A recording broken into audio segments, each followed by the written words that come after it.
Mientras estábamos en el transcurso entre la primera y la segunda reunión, el Señor me dio una palabra que tengo que entregarte. Y dice el Señor: agranda tu casa, ensancha tu hogar, construye una ampliación, extiende tu hogar y no repares en gastos. Extiende la estaca de tu hogar, no seas escaso, dice en otra versión. Es tiempo de ensanchar, hermanos. Ensanchar duele, porque toca romper un poco de estructuras, toca hacer cambios, pero nos vamos a ensanchar. Amén. El Señor va a extender nuestras carpas, así que yo te animo que te unas al Espíritu Santo. Si el Señor te pide extender tiempos de oración, si el Señor te pide extender hábitos espirituales, extiéndetelos a los hábitos espirituales. Extiéndete a madrugar un poco más, a la lectura, a la oración, porque eso nos alinea al corazón que Dios hoy quiere manifestar en esta tierra. Amén. Yo estoy con un mensaje sumamente urgente. Digan conmigo, urgente. Es el tiempo donde la manifestación de los hijos de Dios está hoy en estos tiempos siendo manifestado. Y yo quiero invitarle a que, por favor, tome nota, raye su Biblia. Si estás con el celular, pues si te llamó la atención una palabra, lo pongas en Twitter, en Facebook, en Instagram. El momento de expandir el reino de los cielos está en medio de nosotros, amén. Así que nada nos limite, y te ruego que me regales este tiempo la mejor atención que hayas podido tener, porque Dios te quiere entregar a ti. Yo para este mensaje he pasado por algunas situaciones y estoy entendiendo cómo Dios está obrando en nuestras vidas. Él quiere una gloria mayor para nosotros, y yo tengo hambre de esa gloria mayor. ¿Quiénes tienen hambre de una gloria mayor? Amén. Y para mí es un privilegio compartir en esta mañana la presencia de Dios que enriquece, la presencia de Dios que prospera, no solamente en el ámbito financiero. Hay un versículo que lo escribió el apóstol Juan a Gallo, su amigo, y le dijo: oh amado Gallo, amado amigo, amada amiga que nos hizo hoy en esta mañana, yo anhelo que sean prosperados en todo, pero así como prospera su alma. No en que adquieran nueva sabiduría o nuevo conocimiento. No es eso. La prosperidad del alma es cuando nosotros recibimos revelación. Amén. Podemos tener mucho conocimiento, mucha sabiduría, pero no hay revelación, no comienza a fructificar. Y hoy el Señor nos está invitando a que ensanchemos, que fructifiquemos, que tú seas ese precursor de nuevas cosas que el reino de los cielos tiene preparado para este tiempo. Porque cosas que ojo no vio, ni oído oyó, ni ha subido todavía al corazón del hombre, son las cosas que Dios tiene preparado para ti, para tu familia, para este tiempo. Ahora, la gran pregunta es: ¿tú quieres esas cosas nuevas? 4 amenes, bueno, está bien. ¿Quiénes quieren una nueva revelación de Dios a sus vidas? Amén. Miren, necesitamos entrarle con entusiasmos, con ganas, con todo lo que tengamos, porque en estos tiempos puede ser que tú ya hayas gastado todas las balas y ninguna le atinaste. Y sea que ya Dios en este momento te dice: hijo, hija mía, es tiempo de volver tu corazón a mi corazón. Tú que has dejado el primer amor, vuelve al primer amor. Hagamos nuevamente las paces y seamos uno nuevamente. Y dejes que mi presencia entre a tu tienda, a tu hogar, a tu corazón. Amén. ¿Quieren volver al primer amor? ¿Quieren volver al primer amor? Amén, amén. El primer amor es cuando uno está con entusiasmo. El primer amor es cuando uno dice: Señor, gracias por lo que ahora puedo entender y conocer. Entonces la presencia de Dios es la única que verdaderamente prospera. No palabra de hombre, sino palabra de Dios. El corazón de Dios que está dispuesto y abierto para el corazón de sus hijos, que ya lo vamos a ver. Pero hay un personaje, hay un actor en la Biblia, en la palabra de Dios, que nos muestra cómo debemos hacerlo. Y yo quiero invitarles a que prendan sus Biblias o abran sus Biblias y vayamos a 2 de Samuel, capítulo 6, del 1 al 14. Pero vamos a leerlo juntos y si, como les decía, pueden subrayar, puedes colocar algo que el Señor te esté mostrando. Amén. Dice: entonces David volvió a reunir a las tropas más selectas de Israel, un total de 30,000. Versículo 2 de 2 de Samuel 6. Y las llevó a Baala de Judá para traer de regreso el arca de Dios, que lleva el nombre del Señor de los ejércitos celestiales, quien está entronizado entre los querubines. Así que pusieron el arca de Dios en una carreta nueva y la retiraron de la casa de Abinadab. Irán subrayando, querida familia. Hay ciertas cosas en esta historia que más que ser una historia, es una vivencia que podemos estar viviendo hasta el día de hoy.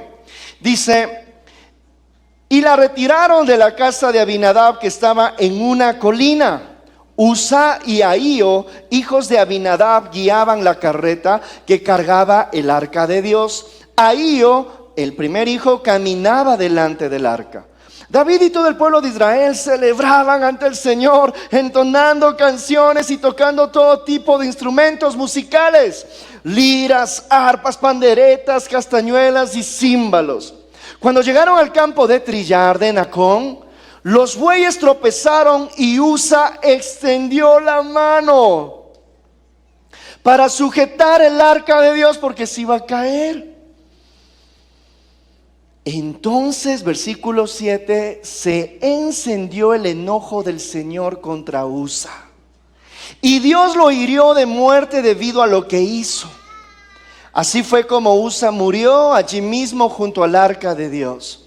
Entonces David se enojó, se frustró, porque la ira del Señor se había desatado contra Usa, y llamó a ese lugar Fares Usa, que significa desatarse contra Usa, nombre que conserva hasta el día de hoy. Ahora David tenía miedo del Señor, en otras versiones temor santo del Señor, y preguntó: ¿cómo podré regresar el arca del Señor para que esté bajo mi cuidado? Por lo tanto, David decidió no trasladar el arca del Señor a la ciudad de David, sino que la llevó a la casa de Obed Edom, en Gat de Filisteo. El arca del Señor permaneció en la casa de Obed Edom por 3 meses. ¿Por cuánto tiempo? 3 meses. Y el Señor bendijo a Obed Edom y a los de su casa. Vamos hasta el 12. Entonces le dijeron al rey David: el Señor ha bendecido a los de la casa de Obed Edom y a todo lo que tiene a causa del arca de Dios. Y ahí es cuando David dice: vamos. Y llevó el arca de Dios, se fue a la casa de Obed Edom para trasladar el arca. Pero bueno, hasta llegar ahí, hablemos un poco acerca de esta situación. Y vamos a tomar un poco de reseña histórica y vamos a hablar acerca del pacto. ¿Qué era el arca del pacto? El arca del pacto representaba y fue construida en el tiempo de Moisés a través de la revelación de Dios al corazón de Moisés. Le entregó todos los lineamientos de cómo construir el arca. El arca del pacto, como ustedes conocen, estaba guardada o colocada en el lugar santísimo. Entonces, en el tabernáculo de Moisés uno entraba por los atrios, el lugar santo, y llegaba al lugar santísimo. Frente al arca del pacto solo podía estar el sumo sacerdote.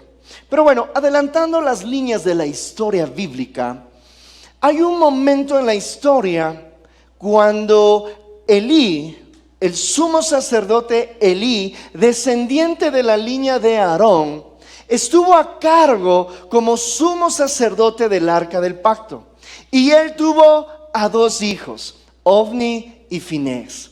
Y dice la historia bíblica, la palabra de Dios, que Elí no estorbaba a estos 2 muchachos. Se comían la grosura de las ofrendas que el pueblo traía, se acostaban con las vírgenes en ese tiempo. Era un horror lo que estos muchachos hacían en el tabernáculo de reunión. Entonces, como Elí no estorbaba, ni como padre natural, ni como padre espiritual, dice la palabra de Dios que tanto era la ira del Señor que provocó que los filisteos entren a barrer a Israel. Cuando entraron los filisteos, se llevaron el arca. Cuando Elí se entera que se llevaron el arca, dice la palabra de Dios que su visión natural, sus ojos, él hasta quedó ciego, y de tanto fue la noticia que le trajeron que dice que él se cayó de espaldas y murió. También murió sus 2 hijos en la batalla. Los filisteos barrieron, y en ese tramo de la historia nace un nieto de Elí que se llamaba Icabod, que significa la gloria del Señor se ha ido. ¿Por qué? Porque los filisteos se llevaron el arca. Entonces, estando el arca en la tierra de los filisteos, ocurre cosas novedosas que me gustaría resaltar en esta mañana. La primera, los filisteos celebraron victoria porque dijo: le quitamos al pueblo de Israel la fuerza, su gloria, ya su Dios los ha abandonado, y aquí tenemos el arca del pacto. Ahora viene a mi mente, ¿se acuerdan la película de Indiana Jones? La que es media antigüita, no sé los millennials si lo vieron, pero ahí hay un tema con el arca del pacto, cuando los alemanes lo querían agarrar, y bueno, hay todo un tema ahí, pero es algo, no es así del todo, pero sí era demasiado reverencial para el pueblo de Israel, porque significaba la gloria de Jehová. Era la fuerza de Israel que el arca del pacto esté en la nación. Pero bueno, fue retirada. Cuando los filisteos le guardan en un templo, le ponen al lado del dios Dagón. Era un dios creado por manos humanas, creado por los filisteos. Y dice la palabra de Dios que le dejan el arca ahí, y Dagón, al siguiente día que el sacerdote de este dios fue a adorarlo, dice que le encuentran a Dagón botado al lado del arca del pacto. Le encuentran inclinado delante del arca del pacto. Entonces tuvieron que levantar a tremenda estatua. Y siguiente día que fueron los sacerdotes, ya vieron a Dagón destruido, porque nada puede compararse ante la presencia de Dios, y nada puede resistirse ante la presencia de Dios. Y dice la palabra de Dios que continuaban con plagas, que pasaba inclusive afecciones a la piel de todos los ciudadanos de los filisteos. Y sucede que tan fuerte era el arca, la influencia de la presencia de Dios en esa nación pagana, que ellos decidieron: dice, esto nos va a matar, saquemos de nuestra nación, y lo llevan a un lugar, a la casa de Abinadab. Bueno, póngale pausa ahí, no se vaya a ir, pero yo quiero aclarar algo. En el arca del pacto, en la presencia de Dios, esta arca tenía 3 elementos dentro de este cofre santo. El primer elemento son las tablas de la ley, que muestra la revelación del carácter de Dios para nosotros. Amén. Nosotros fuimos creados a imagen y semejanza de Dios, pero para nosotros es muy necesario apegarnos y conocer cuál es el carácter de Dios, quién es Dios para nosotros. Y eso fue reflejado a través de las tablas de la ley que contenía el arca. Así que la presencia de Dios, cuando viene a nuestras vidas, ¿qué hace? Revela el carácter de Dios. Y cuando yo soy tomado, llevado, confrontado, transformado por la presencia de Dios, ¿en qué me va a transformar? Conforme a su imagen y semejanza. ¿Ok? Segundo elemento estaba el maná. El maná del cielo que llovió. ¿Y qué representa? Representa la provisión divina para nosotros. Es manifestar y decir que Dios está pendiente de nosotros. Claro está que Dios mandó el maná por la rebeldía, por la crudeza del corazón del pueblo de Israel que salía de Egipto. Pero Dios en su misericordia proveyó a través del maná. Y el tercer elemento que estaba dentro del arca era la vara de Aarón que reverdeció. Aarón se encontraba en un momento donde tenían que decidir cuál era el líder o el sacerdote del pueblo de Israel. Así que pidieron la vara de Aarón y otras varas de otras personas que estaban querían una revelación, en rebeldía, en todo lo que querían irse en contra de todo lo que Dios estaba haciendo. Entonces esta vara reverdeció. Y esto mostraba que Dios es soberano en todo.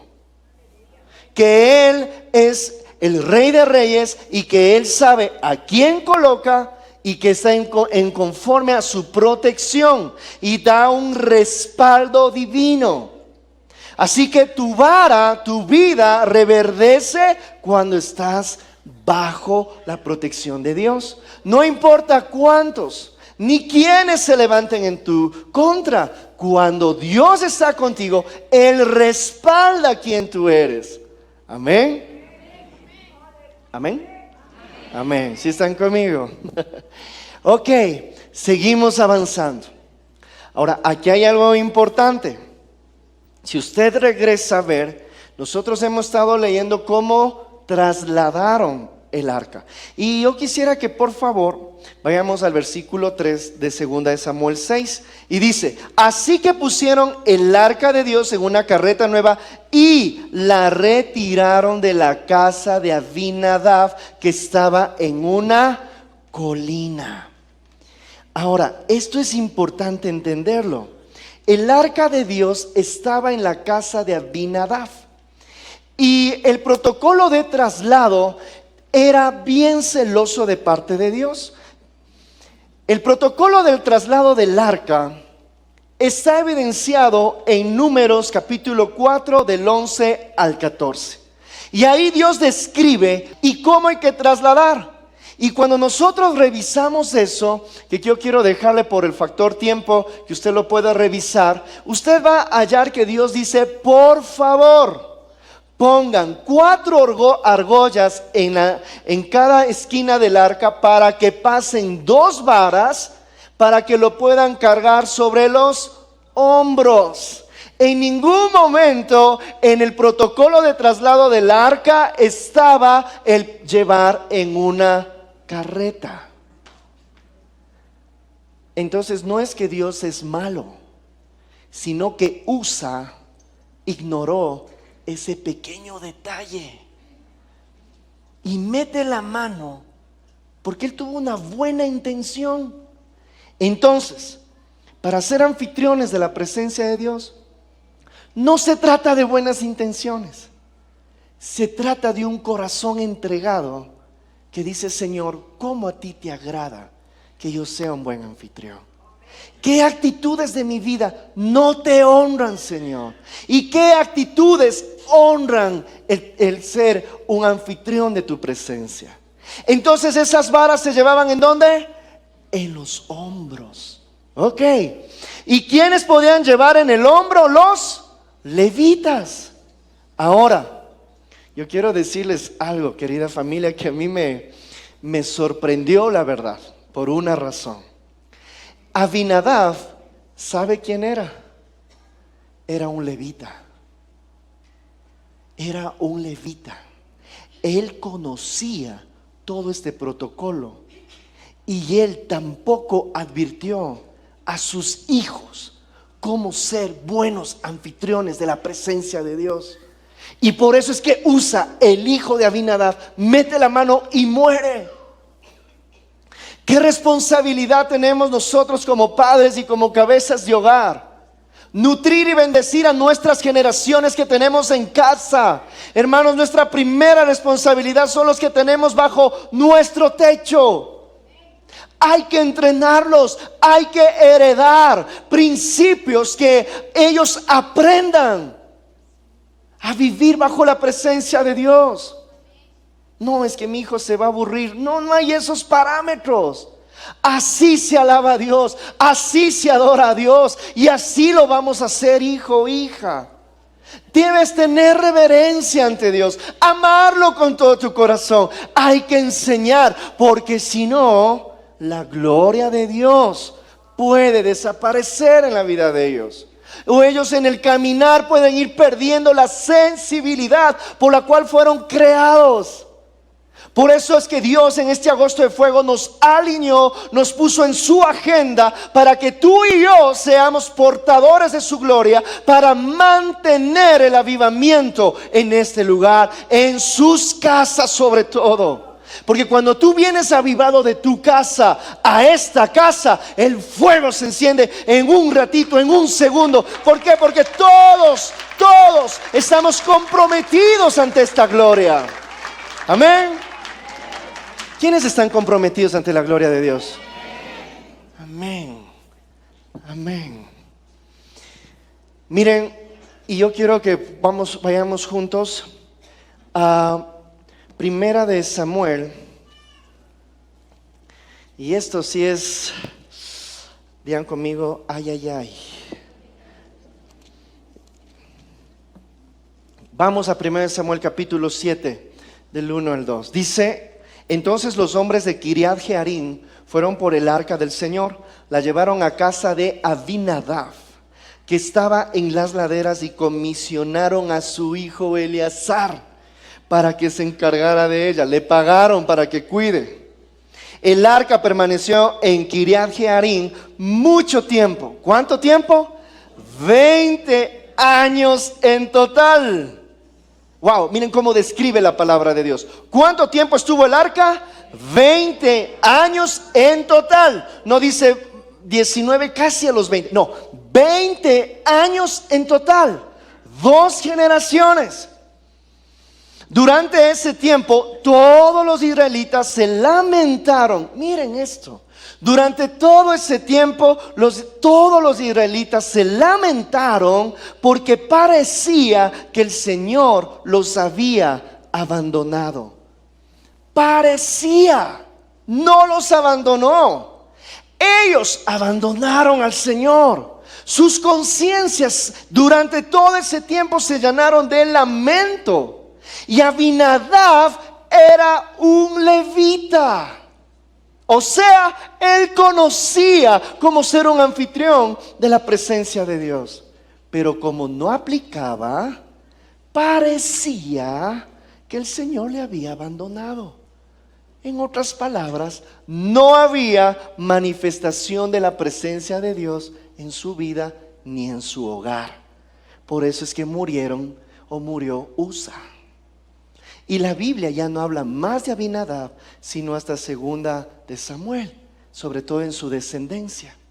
Pero en el caso de Obed-edom, cuando nosotros vamos a segunda de Samuel 6:11, que ya leímos, que dice la palabra de Dios: y bendijo a Obed-edom y a los de su casa. Hasta el letrero se cayó atrás. ¿Por qué? Porque cuando la gloria del Señor invade un lugar, una casa, y sabemos ser anfitriones de esa gloria, Él bendice. ¿Y en cuántos meses le bendijo a Obed-edom? 20 años. Todo un levita, tenía todo el conocimiento, no fue bendecido. Obed-edom, un filisteo en Gad, y en 3 meses le bendice. Algo raro está pasando. ¿Qué es lo que está pasando? Todos los domingos yo vengo a la iglesia, yo levanto las manos y me dicen grito, yo conozco de la Biblia, pero no pasa nada, Daniel. Y viene alguien y en menos de 3 meses y Él es bendecido. ¿Y en qué radica esto? En cómo ser, no hacer, en cómo ser anfitrión de la presencia de Dios. Amén. Así van los aménes. Amén. Amén. Mira, el desafío que Dios nos pone, porque yo me incluyo, yo no pretendo dominar la verdad y ni quiero dominarla. Prefiero ser un dependiente total de la presencia de Dios para cada vez que me pare aquí.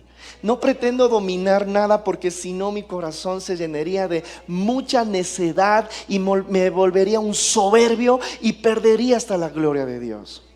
Es preferible caminar con humildad. Miqueas capítulo 6 versículo 7, 3 cosas te pide el Señor. Camina delante del Señor con humildad. Camina con el Señor con compasión. Camina en la justicia de Dios, dice. Entonces yo prefiero caminar en humildad. Y si el Señor nos dice, en 3 meses lo bendijo Obed-Edom, quiere decir que hay un secreto ahí, y es el corazón. Pero no solamente para recibir una verdad o para recibir sabiduría, no, sino un corazón que con la revelación de Dios aplica. Digan conmigo, aplica. Si yo no aplico, hermanos, no va a pasar nada. Yo tenía miedo de aprender a hacer arroz hace tiempos, hasta que yo le dije a la señora que nos ayude en casa. Dígame cómo hacer el arroz. Le pone una taza de arroz, le pone una taza y media de agua, pone una media cucharita de ajo, le eleva la hornilla, pone la tapa, estará atento que no se lo vaya a quemar. Yo tenía hasta tengo memorizada la información. Pero si no hago nada, no había arroz para comer. ¿Me hago entender? Pero me tocó aplicar todos esos requisitos. Y ahí donde faltaba el ajo, porque si no, bueno, cada quien sabe qué ingredientes pone, ¿no? Pero en ella es, si no hay ajo no sirve. Entonces yo tuve que buscar el ajo para ponerlo ahí. Y ahí sí que sirve el arroz. Y sí me salió el arroz, hermanos. Un poco salado, pero comimos ahí. Le equilibré con el tomate sin sal. Entonces ahí pudimos comer. Pero el tema es que si yo no aplico, no experimento. Y si no experimento, ¿cómo sé? Amén. ¿Quiénes van a aplicar la gloria de Dios en sus vidas? ¿Quiénes quieren ser como Obed-Edom? Amén. Porque si yo sigo como Abinadab, puedes estar aquí 20 años y después nos vas a decir, ustedes, Dios a mí no me ama, Dios a mí no me escucha, Dios, yo hasta creo que Él ya me abandonó. Y eso dice la Biblia. Eso dice la Biblia. Parecía que el Señor los había abandonado. Pero Abinadab, cargado de información, cargado, inclusive estaba designado como levita para traer la gloria de Dios. Pero no lo hizo. Obed-Edom solamente era de filisteo, de Filistea. O sea, él no estaba empapado del todo, pero tuvo un corazón dispuesto que dijo que bien, porque él sí se enteró lo que esta arca les hizo a los filisteos. Entonces dijo, si les sé cuidar bien, lo mínimo me va a ahorrar de que voy a vivir bien, no me va a matar, es lo mínimo. Pero él, en ese anhelo de cuidar bien, de que no le pase nada, más bien fue bendecido, más fue bien protegido. ¿Y saben qué? Sus generaciones no miraron muerte. ¿Quiénes quieren heredar vida a sus generaciones? Amén. Mira, la presencia de Dios, cuando es manifiesta, y yo quiero respaldarme en Lucas capítulo 4, versículo del 18 al 19, que tú ya lo puedes leer en casa, cuando Jesús dice, el Espíritu del Señor, ¿qué cosa? Me ha ungido. Me ha ungido. Hermanos, aquí me tendrán cuando me toque con una Biblia en la mano. A mí me gusta la parte física porque no sé, me hace, a mí personalmente mover las hojas me hace memorizar más la palabra de Dios. Entonces, En Lucas capítulo 4 versículo 18, el Espíritu del Señor, dice Jesús, está sobre mí. ¿Por qué? Porque me ha ungido para llevar la buena noticia a los pobres. ¿Qué sucede cuando la presencia de Dios te invade, te llena? Vas a tener revelación. Mira, dice, me ha enviado a proclamar que los cautivos serán liberados, que los ciegos verán, que los oprimidos serán puestos en libertad, y que ha llegado el tiempo del favor del Señor. Cuando Jesús va a tu casa, cuando tú te vuelves anfitrión de su presencia, su unción, la permanencia de la unción de Jesús, del Señor en tu vida, hace que la gloria del Señor se manifieste ¿en qué? En revelación, sanidad, libertad, transformación. No solamente un cambio pasajero. Transformación, digan conmigo, transformación. Y trae favor y prosperidad. Hermanos, en mi caminar cristiano, por la gracia de Dios les digo, esto es de valientes. Esto es de personas que dicen, yo quiero. No son de los que dicen, ya que me caiga todo del cielo. En el reino hay que buscar, en el reino hay que hallar, en el reino hay que pelear, en el reino hay que venir cada mañana aquí estar orando. En el reino hay que estar clamando en tu casa, abriendo la Biblia. En el reino hay que obedecer los principios. A veces nos cuesta, a veces es duro, pero en los hijos de Dios, cuando se manifiestan en la gloria, todo comienza a prosperar, inclusive alrededor tuyo. Amén. Cuando yo hablo de prosperidad, no estoy hablando, querida familia, solo de la parte financiera. A veces y muchas veces la ausencia de que te enfermes es que estás caminando bajo su prosperidad. El hecho de que estés todavía con un trabajo, a pesar de que a tu alrededor a todos les dijeron gracias, ese hecho ya es porque la gloria del Señor está en tu vida. O el hecho de que solamente ya tengas vida, es que la presencia del Señor está en tu vida. Cada día son nuevas las misericordias de Dios.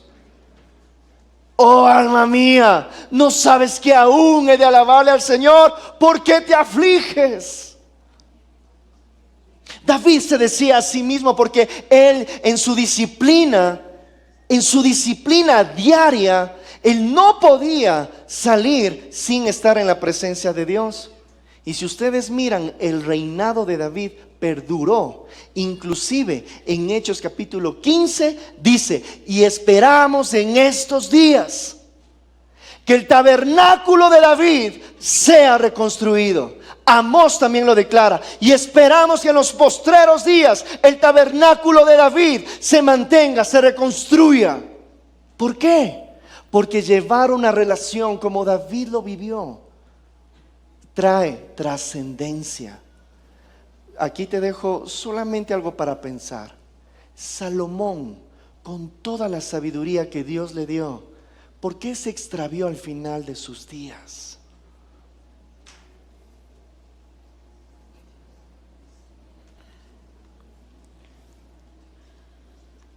Solo escuché un suspiro. Hermanos, nada será mayor que tener un corazón humillado en la presencia de Dios. Puedes tener toda la sabiduría, puedes tener toda la fuerza. Es más, Proverbios dice, tú puedes preparar todos los caballos para la guerra, pero solo la victoria le pertenece al Señor. Amén. Solo es por Él. Vivimos por Él y para Él. Ahora, ¿qué impide la manifestación de la presencia de Dios en nosotros? Que nuestro corazón esté en idolatría, que mi corazón esté tras de otros dioses, que cuando el Señor me esté llamando a buscar, a interceder, a orar, dé preferencias a otras cosas y no a su presencia. ¿Qué más puede impedirlo? Claro, no estoy dispuesto, no quiero. ¿Por qué? Porque prefiero que otros medios o el periódico en el horóscopo o que otras cosas gobiernen mi vida. O que prefiera otras cosas en lugar de venir a adorar a Dios. Mira, mi puntualidad en todo tiempo refleja quién gobierna en mi vida. Si soy puntual a venir a alabar a Dios, el plato fuerte no es la prédica, es el inicio. Señor, yo vengo por ti. Y en este momento que estamos juntos conversando, que estamos juntos reflexionando, es el Espíritu Santo que está hablando, pero el plato más fuerte es cuando yo estoy expuesto ante la gloria de Dios. Cuando yo vengo con mucha prisa y digo, Señor, aquí estoy, porque tú eres quien gobierna mi agenda. David era padre, rey, esposo, gobernador, adorador, luthier, porque construía sus propios instrumentos, pastor de ovejas, era todo el hombre. ¿Y de dónde sacaba tiempo para adorar a Dios? ¿Sabe de dónde? Porque su mente estaba transformada. Su mente tenía una escala de valores de acuerdo a los valores del reino de los cielos. Porque él decía, yo no me voy a mover si la presencia de Dios no está en mí. Entonces así es lo que Dios anhela en nuestras vidas. Daniel, no tengo tiempo. Solo déjame preguntarte, ¿cuál es tu escala de valores? Si tú valoras la presencia de Dios, vas a sacar tiempo de donde sea. Uno tiene tiempo para lo que uno más ama cuando coloca en orden sus valores. Y cuando mis valores están claros, hasta mis hábitos serán claros. ¿Por qué me cuesta orar? ¿Por qué me cuesta ayunar? ¿Por qué me cuesta leer la Biblia? Pregúntate algo más. ¿Cuál es mi escala de valores? Si tu escala de valores mira la manifestación de la gloria de Dios en primer lugar, no te va a costar leer la Biblia, no te va a costar ayunar, no te va a costar orar, porque entiendes y quieres experimentar esa gloria que nadie te puede dar, ningún hombre imponiéndote las manos te puede dar, porque el Dios tiene un Dios que tiene hijos y es un Dios personal, es un Dios que quiere verte, tú eres la creación de Dios y Él te quiere ver en algo mayor. Y el que quiere así, pues va a haber un costo. Va a haber un costo. ¿Cuál? El tiempo de levantarnos de más madrugada, el tiempo para dejar de hacer ciertas cosas para estar en la presencia del Señor. Amén. Dios anhela hombres y mujeres dispuestos a eso. No es nada complicado. Ojo, venir todos los domingos no te dará una mayor gloria. Es estando tú en tu casa buscando del Señor. Amén. Y si tú quieres saber cómo más y cómo más y cómo más buscar al Señor, ven a una iglesia en el hogar. Ven a los cursos que tenemos o ven a pedir consejería. Daniel, ¿cómo más se puede buscar la presencia del Señor en mi hogar? Ven, inclusive a partir de mañana estarán ahí los discos de alabanza que podemos entregarte para que tú tengas tiempos de adoración en tu casa. Pones esa alabanza y comienzas a adorar al Señor. Amén. Ahora, bien que tomo el punto de alabanza, solo quiero hacerles dos preguntas.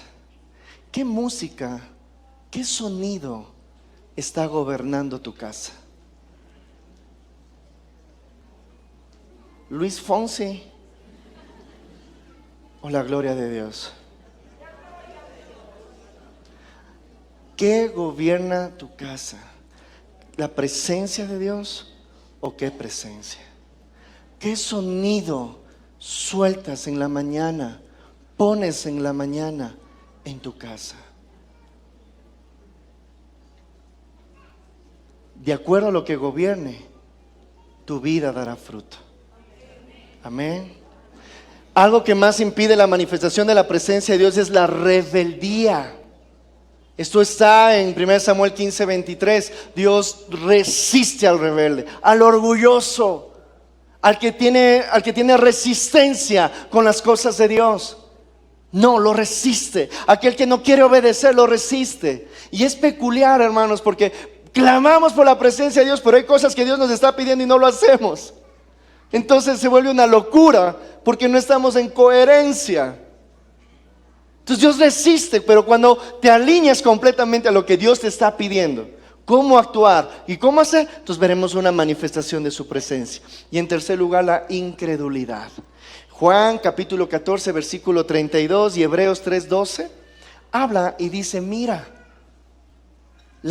todo lo que yo hago, dijo Jesús en Juan capítulo 14, 32, todo lo que yo hago, tú lo podrás hacer y aún mayores, pero si es que crees. Entonces en nosotros debemos cuidar que no haya ningún espíritu de incredulidad, sino que haya un espíritu de creer, un espíritu de fe. Amén. Ahora, ¿cómo lo hacemos? Vamos al Salmo 100, por favor. Es uno de mis salmos favoritos y es un salmo sumamente práctico. ¿Cómo hago para todas las mañanas ser un buen anfitrión de la presencia de Dios? Dice: aclamen con alegría. ¿Qué dice? Aclamen con alegría. Pero estoy triste. Aclámalo. No es como te sientas, es a quién lo estás haciendo. La alabanza y la adoración no depende de cómo me siento. La alabanza y la adoración es a quién lo hago. Y Él es mi única audiencia. Tú no eres tu audiencia. ¿Quién es tu audiencia? Tú no eres tu audiencia. Es Él. Entonces, de acuerdo a quién es tu audiencia, tú vas a actuar. Si tu audiencia es Dios, sacarás clamor de donde sea. Sacaremos clamor. Amén. Y entonces dice: habitantes de toda la tierra, adoren al Señor con gozo. Equipo de alabanza, vengan ante Él cantando con alegría. Reconozcan que el Señor es Dios. ¿Qué dice? Reconócele. Señor, te necesito. Señor, tú eres el único en mi vida. Cada mañana Él nos hizo y le pertenecemos. Repitan conmigo: Él nos hizo y le pertenecemos. Otra vez: Él nos hizo y le pertenecemos. Amén. Si Él me hizo, yo le pertenezco. Si Él me hizo, yo tengo la capacidad de escucharlo. Sí tenemos la capacidad, solo necesitamos disciplinarnos. Somos su pueblo, ovejas de su prado. Entren por sus puertas, ¿cómo? Con acción de gracias. Señor, yo entro este día declarando que tú eres bueno, poderoso. Hay dificultades, sí, mis circunstancias ahora no están bien, pero Señor, yo te reconozco. Tú me hiciste, yo te pertenezco, yo te doy las gracias por lo que harás. Entonces comienza la gloria de Dios a venir, porque Dios es el alto y sublime, el que está en medio de querubines, al que le proclaman todos los días: santo, santo. Pero de repente escucha una voz que dice: santo eres. Y Él comienza a mirarte y dice: ahí está mi hijo en esta mañana nuevamente invocando mi nombre. Vamos por Él, vamos por Él, porque Dios es de misericordia, Dios es de amor. Denle gracias y alaben su nombre, pues el Señor es bueno y su amor inagotable permanece para siempre, y su fidelidad continúa de generación en generación. Entonces, cuando yo llevo un corazón así todos los días, como que hacen el arroz, así todos los días delante de Dios, experimentaremos su gloria. Porque debemos experimentar. Digan conmigo: experimentar. Aleluya. Todos los cambios vendrán solo de parte de Dios en su presencia. Y Obed-edom significa siervo adorador. Mira, cuando tú quieres ser un anfitrión de la presencia de Dios, tú debes tener dos cosas en tu corazón. Te conviertes automáticamente en un adorador en espíritu y en verdad, y te conviertes en un siervo de su gloria. Cuando esas dos características, dos hombros, adorador y servicio, sostendrás el arca del Señor. Amén. Y la presencia del Señor se manifestará. Satanás le dijo: Jesús, escúchame, yo te daré todos los reinos de esta tierra, todos los reinos de esta tierra, pero solo una cosa te pido, que te postres y me adores. Y Jesús le levantó la mirada y le clavó la mirada al enemigo y le dijo: escucha bien, Satanás, escrito está: al Señor tu Dios adorarás y a Él solo le servirás. Y eso nos dice en esta mañana. Escuchen bien, solo a Él le vamos a adorar y a servir. Y veremos la evidencia de la gloria del Señor. ¿Cómo? Construyendo una herencia espiritual para nuestras generaciones. Y eso está en 2 de Crónicas 26 del 4 al 6. Y ustedes van a mirar ahí que son 62 familias que salen de la raíz de Obed-edom, que fueron porteros, músicos, hasta gobernadores del pueblo de Israel. Una herencia espiritual que estamos responsables tú y yo. Y sobre todo, su gloria. Y con esto, Lucas capítulo 19 del 1 al 9 muestra cuando Jesús entró a un pueblo y de repente Zaqueo se subió al árbol, al sicómoro, y se paró y dijo: mira, ahí está Jesús. Y entró, y dice que Jesús le vio a Zaqueo y le dijo: Zaqueo, hey, bájate, bájate, yo voy a ir a tu casa. Y se bajó Zaqueo rápido, bien aturdido, porque también oía las voces de las multitudes que le decían: hey, ¿cómo es que tú vas? ¿Cómo es que Jesús va donde tu casa? Si tú eres el quien nos está robando a veces los impuestos, tú te has enriquecido a base de nosotros. Y bueno, en fin, él escuchaba mucha crítica, pero dijo: Jesús, ven. Y dice la palabra de Dios: y Zaqueo le llevó a su casa. Y dice que cuando entró Jesús, escucha esto, entró Jesús a la casa, la presencia, la gloria de Jesús, sin hablar nada Jesús, Zaqueo empezó a arrepentirse y dijo: Señor, todo lo que yo he hecho lo devolveré 4 veces a quien dio esta fe, y también daré de comer a los pobres. Zaqueo llegó a un punto de arrepentimiento, pero por la gloria de Dios. La presencia de Dios nos renueva, nos hace ver en qué caos estamos. Y Jesús se alegró por eso y dijo: hoy ha llegado la salvación a esta casa. ¿Por qué? Porque Zaqueo le llevó a Jesús a la casa. ¿Quiénes quieren llevar a Jesús a sus casas? ¿Quiénes van a ser anfitriones de la gloria de Dios? Pónganse de pie, por favor. Levanta tus manos hacia el cielo. Señor, aquí están nuestros 2 hombros, un corazón sencillo y dispuesto.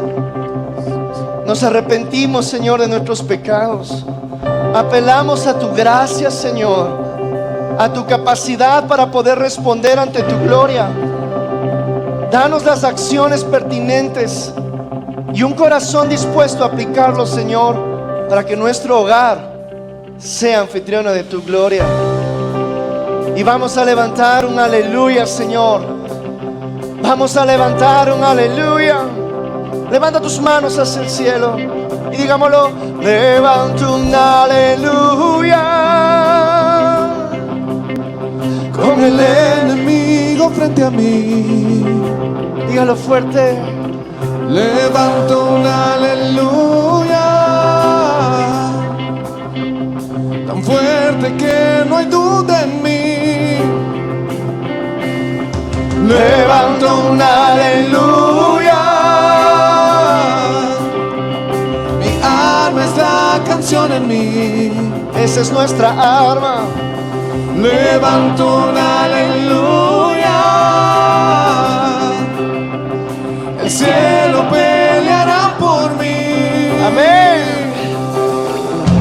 Yo cantaré Fuerte. en la tempestad. Todos los días en nuestras Fuerte, más casas. fuerte, mi alabanza se oirá. Levanta tus manos hacia el cielo y dile: Señor, más fuerte, Señor, ven a mi casa. Quiero tu gloria. Yo seré un buen anfitrión anfitrión buen anfitrión de tu gloria, de tu de tu presencia. En el nombre de Jesús.